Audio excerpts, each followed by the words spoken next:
Hi and welcome to Ida No Books. I'm Ida and these are my books. Today I will be doing the wrap-up for the summer months and tell you what books I have read as well as what I have listened to. First I'm gonna go through the books I read during the Booktubeathon, which I've already talked about at length, but I just wanted to show them again. First up in my pile I have City of Brass by S.A. Chakraborty, which I read during the readathon. Very good, enjoyed it. Will read again. Next is The Raven Boys by Maggie Stiefvater, and this book I would like to give another chance and read a physical book, because I listened to this one mostly because I feel like I might have been stressing through it. I listened to it on double speed and I want to give it a fair chance before I read the rest of the books, so I actually remember what happened. But I did really like it. Next book was Changeless, which is part 2 in the Alexia Torabody novel. This one I read during the readathon. I read the first one previously, but I will talk about that one later. Like this one as well. I found it to be a little bit annoying in some ways. I will put the star ratings on the screen, by the way, because I have no memory of what I gave these. Next book is I Am Number 4 by Pyrrhus Lore. I listened to this one as well. Very generic, very by the numbers. I have no feelings towards it. It was fine. I'm not gonna keep this one. Next I read Shadow of the Wind by Carlos Ruiz Zafón. I liked it. It was good. It was very annoying in some ways, which I went into at length in my readathon vlog, so watch that if you want to know more of my thoughts about this one. Next I read The Making of Prince of Persia Journals from 1985 to 1993 by Jordan Mechner. I thoroughly enjoyed this one. Will probably read again. I felt very motivated by reading it. I think this is the kind of book I could reread, like take a few hours at night to just reread, or in morning, or whenever I feel like I needed that boost in my motivation. Next was The Devil Wears Prada. Really good, really fun, very different from the movie. I don't think I'm gonna keep this one either, just because I know I won't be reading it again, but I did enjoy the experience. Next, we have all the other books I've read. I'm gonna start with the books I started on during the readathon week, but didn't finish, and the first one of those is Red Queen by Victoria Aveyard. And this book I also did not give a fair chance. I was listening to the audiobook, and okay, so when the readathon ended, I had read maybe half an hour of this book. And then there was a week when I didn't listen to the audiobook at all. I was at home, I was preparing to go on a journey. I was gonna backpack with my sister throughout UK for 2 weeks, and so I didn't listen to any audiobook. And then on my way to my sister during that Friday, I continued listening to it, and I wanted to finish it as soon as possible because we had planned to listen to some books together. And so I sped through this one, and on the plane to London on Saturday night I finished this book, but I'm quite certain I was sleeping for like the last hour, and so I just remember like bits and pieces from the ending, and so I will also reread this one before I read the next one.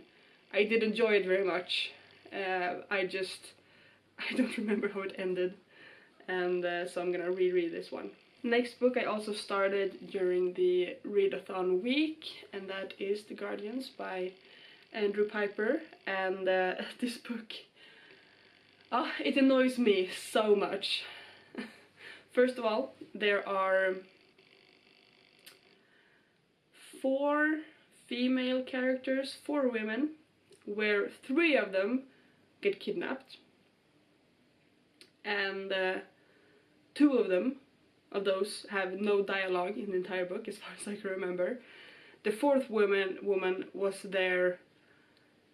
She didn't even have a purpose. The main character has had a relationship with her, and then when he comes back to this town 24 years later, she's also there.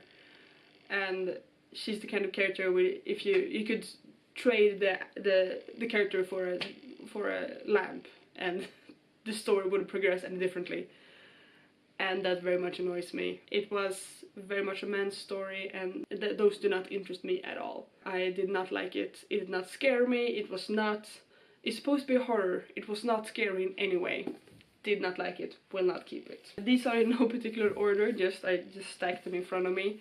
But next book I read was Norra Latin by Sara Bergmark Elfgren. And this book I enjoyed very much. This one is like a mix between horror and contemporary and fantasy, sort of. And the contemporary parts were very good. It's about a girl who moves to Stockholm to study theater in high school, and she falls in love with a classmate, another girl, and at the same time there seems to be like a ghost or something at the school, and she communicates with it. She thinks she might be able to help it, and it was very good. The scary parts were really uncomfortable in a good way, and it's really good. I really like it. It's a very big book. It's about 578 pages, and so also a book I was gonna read again, but it's very long, so I might leave it for a little while before I do that. But I thoroughly enjoyed this book. Next book I finished is Frostblood. Also very enjoyable, very good. Not one where I'm throwing myself over the next book right away. I think I will be very happy just to have read this one. We'll see how I feel about it. I might want to reread it, so I'm keeping it for now, but I'm not sure. We'll see. Yeah, I liked it for the most part, but some parts were, yeah, like I've said about a lot of books, some parts are annoying. But I did like it, like the characters. The main character was very imperfect, and I like that about her. That she's not a Mary Sue or anything like that. So I like this one. Next book in my pile is The Savior's Champion by Jenna Moreci. And yeah, I enjoy this book very much as well. It's also a very big book. Very good. I read it in 2 days. I don't even know if this one was on my TBR. No, this one was not on my TBR because I read it before I made that video. I just want a chance to talk about it again because it's very good. No, I love this book. Will read again. I am anxiously waiting for the next one. Next book in my pile is The Watchmaker of Filigree Street by Natasha Pulley. This one has taken me ages to read, and not because it's boring, but well, before I started this channel I had a very long reading slump where I didn't really have a reason to read. Now I have, so I finished it, and wow, okay. My camera ran out of batteries, so now I have to charge it, and I will continue talking about my books. It is a, I would want to say urban fantasy. On the back someone called it a tick punk, but I would say it's actually not, well, it's partly steampunk, but also with like fantasy elements, I would say. It's really good. It's quite a slow story about a man who, well, one day mysteriously a watch shows up in his house and he has no idea where it came from, and one day it saves him from an explosion, and so he goes to find the watchmaker who made it, and yeah, they become friends, and it's a very good story. I thoroughly enjoyed it, and I would probably read it again.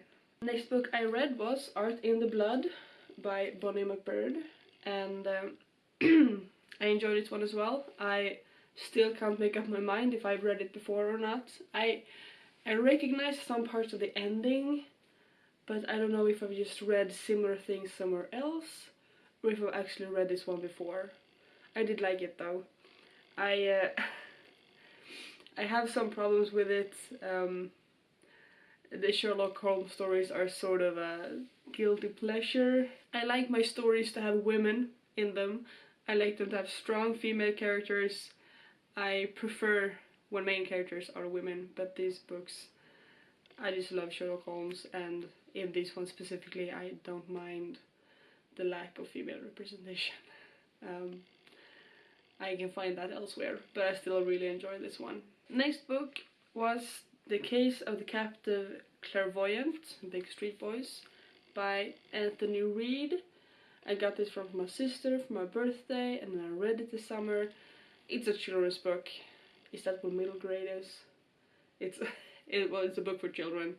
I still enjoyed it. I still liked it very much, and yeah, I might actually read some more of this series. I do like simpler stories sometimes, so I like this one. Next book I read was The Conquest by Elizabeth Chadwick, and this book was I can't really make up my mind about it. I think it's very well written, and I like historic fiction because you can learn so much from it. Especially when I read this one this summer, and then I went to England. I went to Great Britain with my sister, and we went to Cardiff Castle, and I think it was somewhere else as well, where when they were talking about this period in time, the 11th, 12th century, 11th century, that I remembered things from this book that was relevant in history as well, so that was fun. I did not enjoy, however, some of the characters, because the two main characters basically are first Aelith and then her daughter Gilita, and the daughter is very, I don't want to say spoiled, she's just very annoying. She has a strong personality and she is very feisty and has a lot of emotions, but the book is trying to make you root for someone who I do not find to be sympathetic. I find her mostly to be annoying. Like I said, both her and her love interest are both very annoying, and so I did not enjoy that. And the fact that the text on the back of the book describes like the first 200 pages of a 500 page book, and it means when I'm reading, I'm just waiting for the next thing to happen. I'm just waiting for the next thing on the back of the book to happen, because I already know what's gonna happen, and that's a bit annoying. But overall, I liked it. I haven't decided if I'm gonna keep it or not, because it's a very long book, so I'm not sure if I would read it again soon, but we'll see. Next book, Soulless by Gail Carriger. I borrowed it from a friend, and I read, like I said, I've read the second book as well. I did enjoy it. I had some problems with the love story, because the main character was very cool, very like, she was a strong woman and she didn't need no man and all that. And then when a guy started showing interest in her, she started acting completely differently. I like the supernatural parts, I like the mystery crime parts, but the love story was annoying, and that is also something that carried over to the second book. So we'll see if I continue the series or not. Because I know at least the third one I also have an audiobook, so I might listen to that one and see what happens. Next book I read was Hex by Thomas Oldhewald. Yes. And this is a horror about a town out in the middle of nowhere in America, where they have a witch who's been haunting the place for hundreds and hundreds of years. And it's supposed to be horror. I did not find it to be scary at all. I was mostly annoyed with the completely unsympathetic characters, and I realized that was part of the point. It's sort of like, oh, human nature is what's most scary sort of story. I was just annoyed with everyone, and once again, lack of female characters. There were some mothers because the story revolved around families, but there was so, I just didn't like anyone. It was just annoying, and it took me so long to read. When I was finished, I was just so angry. So I did not enjoy this one. I'm getting rid of it. Next two books are graphic novels. First one is They Part 1 by Sara Bergmark Elfgren and Carl Jonsson. This was great. It's illustrated beautifully, the story's great, the characters are great. My only problem with this is that it's a book 1, part 1. I went to a book signing where they talked about the book and such, and they said that the story was, the reason there's 2 books is because the story is too long to make it into 1 book. So it's one story split across 2 books, which means this one quite abruptly just ends. But I really liked it, and I really want to read the next one. So I can't really pass judgment on this one until I've read the next one. Last physical book I have is Dragon Age, Silent Grow, Those Who Speak and Until We Sleep by David Gator, Alexander Freed and Chad Hardin in this gigantic version. I suspect they have come out as 3 separate stories previously, maybe, I don't know. This one is special. It also has notes from the authors on the sides and such. It's 3 stories, they're connected to each other, they all follow upon each other, narrated by 3 different characters. The first one by Alistair, the second by Isabella, and the last by Varric. And it was very fun seeing some of my favorite characters again. Alistair is by far one of my absolute favorites. Varric is so cool. Isabella, we have a complicated relationship. I'm not gonna go into it. But I really liked it. Something that annoyed me was that, well, first of all, Alistair's appeared in 3 different games. He has looked 3 different ways. And this is a 4th different look he has had because, you know, graphics and art and all that.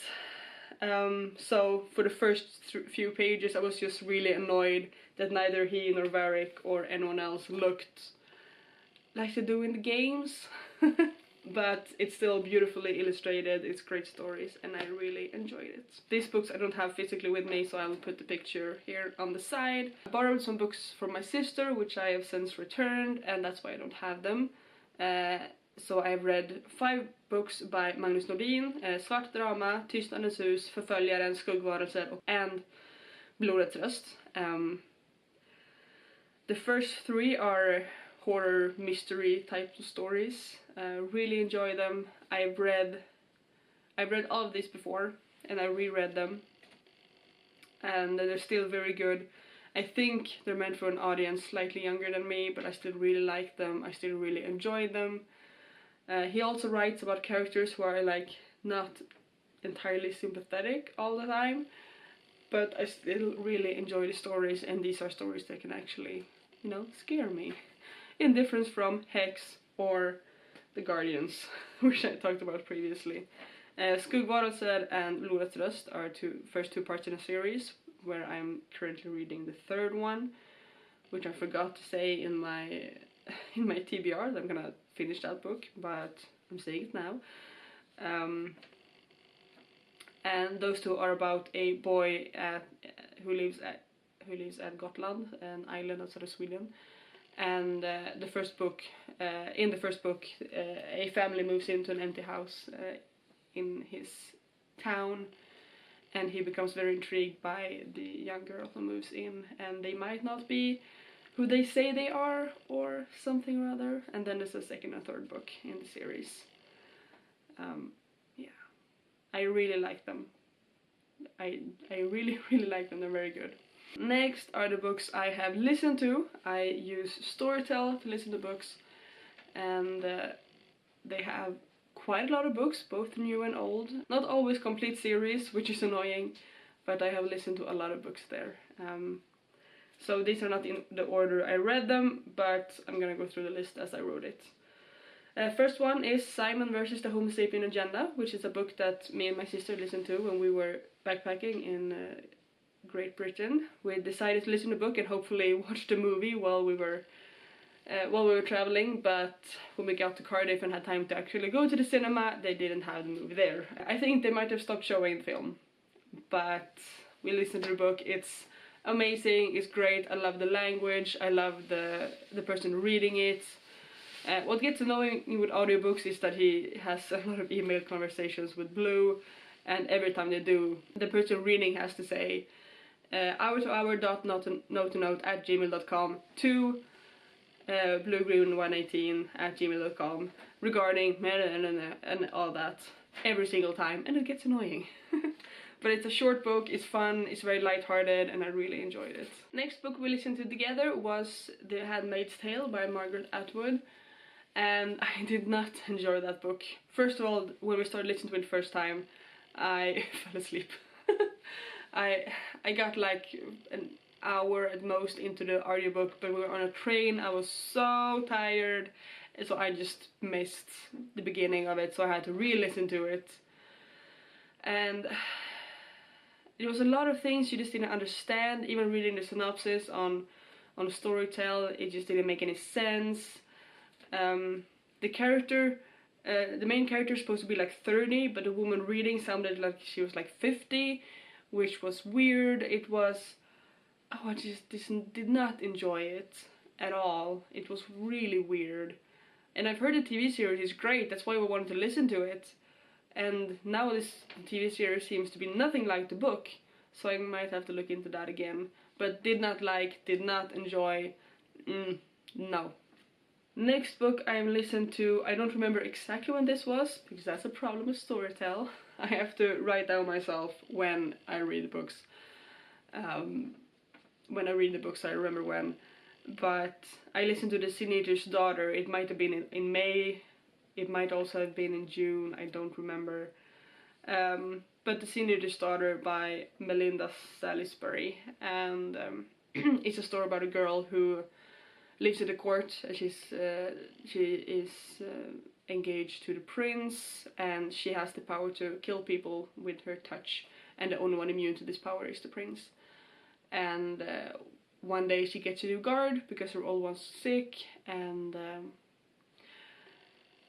there might be feelings and things going on. It's good. I enjoyed it. There's a second book. I think we're gonna listen to that. But yeah, I enjoy that one. Next on my list is 3 books by Jeanine Frost, Reckoning, Halfway to the Grave, and One Foot in the Grave. And this is an interesting series. I talked about it in my TBR. I will be continuing to listening to it after listening to Harry Potter. But according to Storytel, when I started listening to it, I listened to the second book first, even though that's the one that was suggested to me, I think. But they've taken the main like 8 or 9 novels and put them in the same list as the companion short stories, and so I'm listening to them in that order. So it's like 18 books according to the list, and so I've listened to the first 2 official books and then 1 short story that takes place before the first book, and it's about the vampire. Now I don't remember his name. Bones. His name is Bones. So it's a short story taking place before the rest of the books. That's about Bones before they meet. And I really enjoy those books. I like the premise. It's about a girl who is half vampire. Her mother has been raped and gives birth to a half vampire daughter, and she is now out for vengeance, killing all vampires she can find. And in the first book she meets Bones, who convinces her to team up with him so they can kill vampires more efficiently. So I listened to the first 2 books. They're really good. I really enjoy them. I like the characters. I like the person reading them, because this is also an audiobook. I had some problems with Bones is supposed to be from England, and I don't remember exactly where in England, if it's ever said, but she reads him with this really, really broad, like northern accent. And he's supposed to be really suave and really cool. It's really, really hot, and has this really, really weird accent. It just doesn't go together. And no offense to Northerners, you have a lovely accent, but it becomes sort of a disconnect between his extremely like suave and cool appearances and when he opens his mouth. It's just not how I would have read him if I had read the books myself. It's not the voice I would have given him. Not at all. No. Next, I listened to a horror anthology for younger people. We listened to the first 3 stories, also me and my sister together. First one, Det som existerar by Kerstin Lundberg Hahn. Second one, Dejta med Liam by Anders Fager. Och third one, Nattsköterskan by Magnus Nordin. And I'm not saying I'm biased towards Magnus Nordin, but he was the only one who could write a scary story. I realize I'm too old for this, but we listened to them. They're like an hour long, each of them. We listened together, and each one ended, and we were like, what? They're too short to really build up a world or build up like any sense of dread. So yeah, it was just really weird. And so we listened to the first one and then we just gave up. So technically I DNF'd it because it's supposed to be like 7 or 8 stories. I'm gonna listen to 3. But on Storytel, they've been uploaded as separate books, and so we listen to the 3 books according to 3 short stories according to Storytel. Last book I've listened to, if I remember correctly, is Emma by Jane Austen. I also have it on my shelf. So I actually might read it, like read the physical book next time, because I listened to about 4 hours of the audiobook, and wow, is it so annoying. I think I would have enjoyed it more if I read it physically, because there are so many characters and so many names, and when you switch between calling someone by their first name or their last name or stuff like that, it's so many people, there's so many names, and I think it's easier to remember names when I read them, and so just so much going on at the same time, and I don't even know what's going on in the story right now. It's just, I know Clueless is a retelling of Emma, and I like the movie Clueless. It just feels like, I don't know, it's too convoluted, or I'm just not paying attention. Might be that, but I DNF'd it, and I might read the physical copy later, but I did not feel like finishing the audiobook. So yeah, that's what I've read. That is a lot of books. I did not count, but I can put the number on the screen, how many I read. A lot more than 9, which was my original TBR, but I wasn't sure how much I would have time to read, and I really felt like reading this summer, so I have read a lot. If you want to convince me that the book I read was better than I thought it was, please comment down below. Like, subscribe, follow me on Instagram, and I will see you in my next video. Bye!